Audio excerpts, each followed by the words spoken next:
بسم اللہ الرحمن الرحیم۔ السلام علیکم۔ تمام تعریفیں اللہ تعالیٰ کے لیے اور لاکھوں کروڑوں درود و سلام نبی کریم صلی اللہ علیہ وآلہ وسلم کی ذات مبارکہ پر، جو کہ خاتم النبیین ہے۔ مسلمانوں کا یہ عقیدہ ہے کہ ہمارا خالق اللہ ہے، ہمارا مالک اللہ ہے، ہمارا رازق اللہ ہے۔ جب یہ ساری چیزیں، ساری عطائیں، ساری نعمتیں اللہ کی ہیں، تو پھر مسلمان کی ساری توجہ اللہ ہی کی طرف ہونی چاہیے۔ اس سے کوشش کرنی چاہیے کہ ہر معاملہ میں، ہر مسئلہ میں، ہر پریشانی میں اپنی توجہ اپنے رب تعالیٰ کی طرف مبذول رکھے۔ انسان جب اپنے علم پر بھروسہ کرنے لگتا ہے، یا اپنی عقل پر بھروسہ کرنے لگتا ہے، یا اپنے تعلقات پر بھروسہ کرنے لگتا ہے، یا اپنی دولت، مال، صحت پر بھروسہ کرنے لگتا ہے، تو ایک بہت بڑے دھوکے کا شکار ہو جاتا ہے۔ اور جب انسان پر بھروسہ کرنے لگتا ہے، تو پھر اللہ تعالیٰ بعض اوقات اسے انسانوں کے سپرد کر دیتے ہیں۔ بہت سے لوگ ایسے ہوتے ہیں کہ جو اپنے رب کو بھول جاتے ہیں، اور وہ اپنی توجہ انسانوں کی طرف، دنیا کی طرف، دنیا داروں کی طرف کر دیتے ہیں۔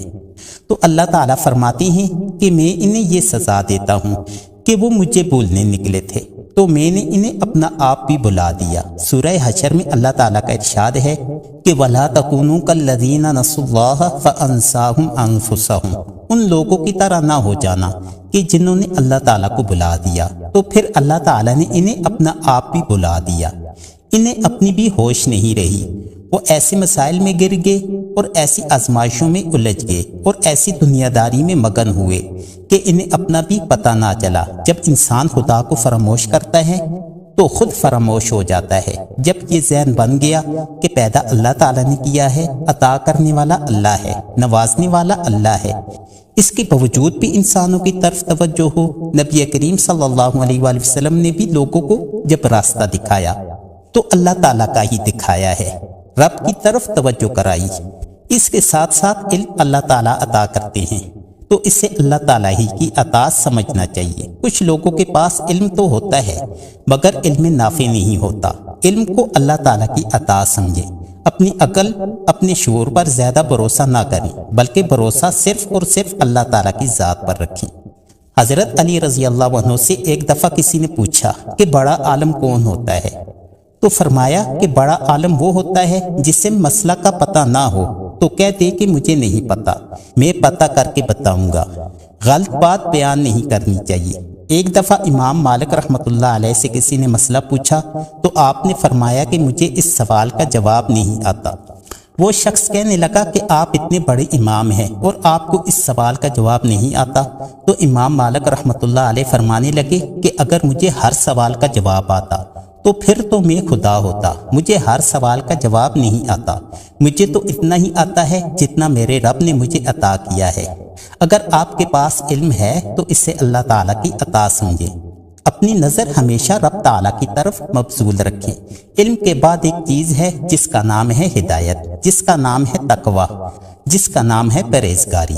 یہ بھی اسی وقت نصیب ہوتی ہے جب اللہ تعالیٰ عطا فرماتے ہیں۔ اللہ تعالیٰ سے دعا مانگنی چاہیے کہ یا اللہ ہمیں ہدایت کا نور عطا فرما، یا اللہ تو ہمیں رستہ بتا کہ ہدایت کیا ہے۔ اللہ تعالیٰ فرماتے ہیں کہ اللہ ولی الذین آمنوا، اللہ مومنوں کا مددگار ہے، یخرجہم من الظلمات الی النور، وہ انہیں اندھیروں سے نکالتا ہے اور روشنی کی طرف ہدایت نصیب فرماتا ہے۔ ہدایت صرف اللہ تعالیٰ کی طرف سے ہے۔ جب وہ نماز کی توفیق دیتا ہے تو اپنے فضل سے دیتا ہے، ذکر کی توفیق دیتا ہے تو اپنے فضل سے دیتا ہے۔ بعض لوگوں کا یہ خیال ہوتا ہے کہ فلاں شخص قرآن نہیں پڑھتا، وہ کتنا گناہ گار ہے، اور میں تو روزانہ 2 سپارے پڑھتا ہوں۔ ایسی سوچ نہیں رکھنی چاہیے۔ 2 سپارے پڑھ کر بھی رونا چاہیے اور کہنا چاہیے کہ اے میرے رب تو بڑا کریم ہے۔ بڑے بڑے لوگ ہیں جن کو قرآن پڑھنے کی توفیق نہیں، اور تو نے اپنے فضل سے مجھے پڑھنے کی توفیق عطا کی ہے۔ حضرت امام ابو حنیفہ رحمۃ اللہ علیہ کے ساتھ کسی شخص نے نماز پڑھی۔ وہ شخص کہتا ہے کہ امام صاحب نے عشاء کی نماز میں ان آیات کریمہ کی تلاوت کی کہ فَمَن يَعْمَلْ مِثْقَالَ ذَرَّةٍ خَيْرًا يَرَهُ وَمَن يَعْمَلْ مِثْقَالَ ذَرَّةٍ شَرًّا يَرَهُ۔ جو ذرہ برابر خیر کرے گا تو وہ قیامت میں اسے دیکھے گا، اور جو ذرہ برابر شر کرے گا تو وہ قیامت میں اسے دیکھے گا۔ وہ شخص کہتا ہے کہ سارے لوگ نماز پڑھ کر چلے گئے مگر امام صاحب رحمۃ اللہ علیہ نے اپنی داڑھی پکڑی ہوئی تھی اور رو رہے تھے۔ اور کہہ رہے تھے کہ اے ذرہ برابر نیکی کا بدلہ دینے والے اور ذرہ برابر شر کی سزا دینے والے، میری داڑھی کو دیکھ، مالک میرے ذرے ذرے کو سامنے نہ لانا، مجھے قیامت میں رسوا نہ کر دینا، میرے لیے مشکل ہو جائے گی۔ وہ شخص کہتا ہے کہ میں نے امام صاحب کا درد دیکھا، مجھے کوئی کام تھا، میں چلا گیا کہ امام صاحب اس وقت اللہ تعالیٰ کے حضور حاضر ہیں، میں دوبارہ آ جاؤں گا۔ کہتے ہیں کہ میں تہجد کے وقت آیا تو امام صاحب وہیں بیٹھے تھے اور ان کی داڑھی آنسوؤں سے بھری تھی، اور زور سے اپنی داڑھی کو پکڑے ہوئے کہنے لگے، مالک رسوا نہ کرنا، قیامت کے روز رسوا نہ کر دینا۔ ہدایت یافتہ لوگ جو تھے وہ ڈرے ہوئے تھے، سہمے ہوئے تھے۔ حضرت بایزید بسطامی رحمۃ اللہ علیہ کسی کافر کو دیکھتے تو رو پڑتے، کہتے کہ مالک تو کتنا کریم ہے، اس کو تو ہدایت نہ مل سکی، مگر تو نے اپنے فضل سے مجھے اپنے محبوب کا غلام بنا دیا ہے۔ یہاں تو لوگوں کا دعویٰ ہی پڑا ہے، جو نمازی ہے وہ تو اپنے آپ کو جنت کا مالک سمجھتا ہے، اور اگر 2-3 حج کر لے تو پھر وہ کہتا ہے کہ اب مجھ سے پوچھ کر لوگ جنت میں جائیں گے، اور اگر 10-15 نفل پڑھ لے تو کہتا ہے کہ سارے لوگ بے عمل ہیں، ایک میں ہی عمل کرنے والا ہوں۔ ایسے نہ کریں، اپنی توجہ اپنے رب کی طرف کریں۔ جتنے بھی بڑے بڑے اولیاء اللہ ہیں وہ ساری رات روتے رہتے تھے، ساری رات گڑ گڑاتے رہتے تھے، رب تعالیٰ سے معافیاں مانگتے رہتے تھے۔ اس کے ساتھ ساتھ رزق بھی اللہ تعالیٰ ہی دیتے ہیں، جسے چاہے بے حساب دیتے ہیں اور جسے چاہے آزمائش میں رکھتے ہیں۔ ربیہ کہتی ہیں کہ میں اپنے خاوند کے ساتھ چھت پر بیٹھی تھی، ایک فقیر مانگنے والا آیا، اس نے بڑے درد سے صدا کی تو میں نے اپنے شوہر سے کہا کہ کچھ دے دے، کہنے لگا دفع کر، ان لوگوں نے دھندا بنایا ہوا ہے۔ کہتی ہیں کہ میں میکے سے بڑا مال لے کر آئی تھی، میرے ماں باپ بڑے امیر تھے، میں اپنے خاوند سے نظریں چرا کر باتھ روم کے بہانے نیچے گئی اور اس فقیر کو 5 دینار دیے۔ کہتی ہیں کہ جب اس نے 5 دینار لیے تو اس نے میری طرف دیکھا تو اس کی آنکھوں میں آنسو چمک رہے تھے، کہنے لگا بی بی رب تیرا بھلا کرے، 3 دنوں کا بھوکا ہوں۔ وہ چلا گیا، اور جب میں اندر گئی تو خاوند کہنے لگا کہ تو اتنی تیز اور خود مختار ہو گئی ہے کہ میرے پوچھے بغیر مال خرچ کر رہی ہے، جا تجھے 3 طلاقیں ہیں۔ کہتی ہے کہ میں مالدار اور عزت دار باپ کی بیٹی تھی، جب طلاق لے کر گھر آئی تو میرا باپ ٹوٹ گیا، بہت زیادہ پریشانی بن گئی، لیکن 2-3 سال کے بعد میرے باپ نے میری شادی کروا دی۔ لیکن اب جس شوہر کے پاس گئی وہ بڑا نیک تھا، پرہیزگار تھا۔ ایک دن چھت پر بیٹھی تھی کہ فقیر آیا، میں نے شوہر سے کہا کچھ دے دو، کہنے لگا 5 دینار نہیں دینا بلکہ 15-20 دینار دینا۔ سبحان اللہ۔ کہتی ہیں کہ جب نیچے جا کر میں نے اس کی طرف دینار بڑھائے تو میری چینخ نکل گئی، پیسے میرے ہاتھ سے گر گئے اور میں بے ہوش ہو کر گر گئی۔ میرا خاوند اندر لے گیا اور پانی منہ پر چھڑکا، جب ہوش آیا تو کہنے لگا تجھے کیا ہوا ہے؟ میں کہنے لگی باہر جو مانگنے والا آیا ہے یہ میرا پہلا شوہر تھا، یہ وہی ہے جو کہتا تھا تو 5 دینار دے آئی ہے، جہاں تجھے 3 طلاقیں ہیں۔ نبی کریم صلی اللہ علیہ وآلہ وسلم کا ارشاد ہے کہ ایک بندہ گنجا تھا، اس کے پاس کچھ بھی نہیں تھا، وہ رویا کرتا تھا۔ اللہ تعالیٰ نے فرشتے کو بھیجا، کہا تجھے کیا چاہیے؟ کہنے لگا کہ بال آ جائیں اور مال آ جائے۔ فرشتے نے ہاتھ پھیرا تو مال بھی آ گیا اور مال مویشی بھی آ گئی۔ دوسرے کے پاس گیا، وہ کوڑ کے مرض میں مبتلا تھا، اس سے کہا کہ کیا چاہیے؟ کہنے لگا شفا حاصل ہو جائے اور اللہ تعالیٰ آسانی پیدا کر دے۔ شفا بھی حاصل ہو گئی اور مال دولت بھی عطا ہو گئی۔ وہ فرشتہ ایک اور کے پاس گیا، وہ اندھا تھا، کہا تجھے کیا چاہیے؟ کہنے لگا آنکھیں مل جائیں اور ساتھ ہی کچھ مال بھی مل جائے۔ اسے آنکھیں بھی مل گئی اور مال بھی عطا ہو گیا۔ جب سب کو نواز دیا گیا پھر مالک نے امتحان لینے کا ارادہ کیا۔ سب سے پہلے فرشتہ گنجے کے پاس گیا اور اس سے کہا کہ اللہ کے راستے میں کچھ دو۔ وہ کہنے لگا میرے خرچے ہی بہت زیادہ ہیں، بڑی مشکل سے وقت گزارتا ہوں۔ کہا میں نے تو سنا ہے تو گنجا، بھوکا اور ننگا تھا۔ کہنے لگا میں تو جتی پشتی رہی سے آزم ہوں، تجھے کس پاگل نے یہ بات کہی ہے؟ جا اپنا کام کر۔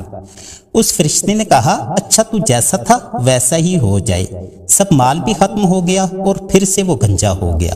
نبی کریم صلی اللہ علیہ وآلہ وسلم فرماتے ہیں پھر وہ فرشتہ اس کے پاس گیا جو کوڑ کے مرض میں مبتلا تھا، اس سے کہا کہ اللہ کے واسطے کچھ دے دو۔ کہنے لگا خرچ ہی بہت زیادہ ہیں، ٹیکس ہے، فلاں ہے، بڑی پریشانی ہے۔ اس فرشتے نے کہا کہ میں نے تو سنا ہے کہ تو پہلے کوڑ کے مرض میں مبتلا تھا، اس نے کہا کہ جا بھاگ جا، میں تو شروع نسل سے کھاتا پیتا رئیس ہوں۔ اس فرشتے نے کہا کہ اچھا، تو جیسا تھا ویسا ہی ہو جائے۔ تو وہ پھر سے کوڑ کے مرض میں مبتلا ہو گیا اور سب کچھ ختم ہو گیا۔ اس کے بعد وہ فرشتہ اندھے کے پاس گیا اور کہنے لگا کہ اللہ کے نام پر کچھ دے دو۔ اس نے کہا کہ رب کے نام پر دے دوں؟ یہ اونٹ کھڑے ہیں، جتنے تیرا دل کرے لے جا۔ اس نے کہا کہ کیا مطلب اس بات کا کہ جتنی مرضی لے جا؟ وہ کہنے لگا کہ کیا بتاؤں یار، میں تو اندھا تھا، میں نے تو دنیا دیکھی ہی نہیں تھی۔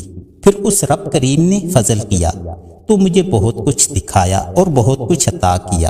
اس ذات نے مجھے کعبہ شریف دکھایا، روضہ رسول دکھایا، اس نے بہت کچھ دیا، بہت نوازا، میرے پاس تو کچھ بھی نہیں تھا۔ یہ سب اسی ذات کا کرم ہے، تو اس ذات کے نام پر جان مانگ، میں وہ بھی دینے کو تیار ہوں۔ وہ فرشتہ کہنے لگا میں کچھ بھی لینے نہیں آیا، بلکہ تیری آزمائش کے لیے آیا ہوں۔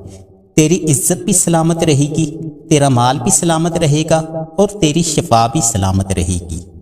کبھی بھی اللہ تعالیٰ سے توجہ نہ ہٹائیں، دنیا جو کچھ کہے کہتی رہے، بھروسہ صرف اور صرف رب تعالیٰ پر کرنا ہے۔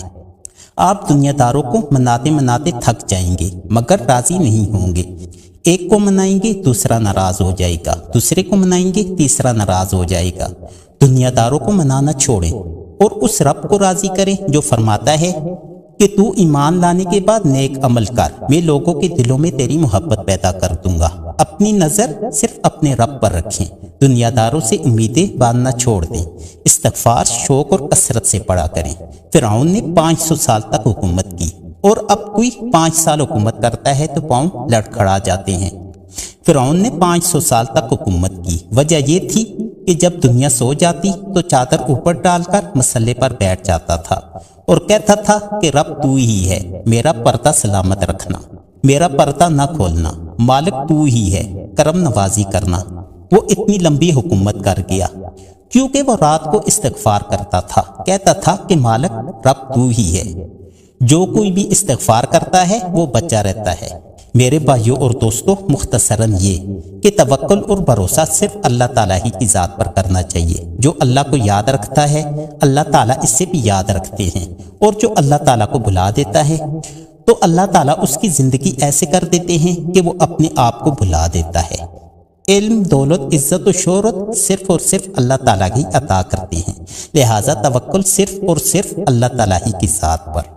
مجھے امید ہے کہ آپ کو یہ ویڈیو پسند آئی ہوگی۔ اگر آپ کو یہ ویڈیو پسند آئی ہو تو لائک اور شیئر کرنا مت بھولیں، اور اس طرح کی مزید ویڈیوز کے لیے چینل کو سبسکرائب کر دیں۔ شکریہ۔ محترم سامعین، آج کے لیے اتنا ہی۔ اب اگلی ویڈیو کے ساتھ آپ کی خدمت میں پھر حاضر ہوں گا، تب تک کے لیے اللہ حافظ۔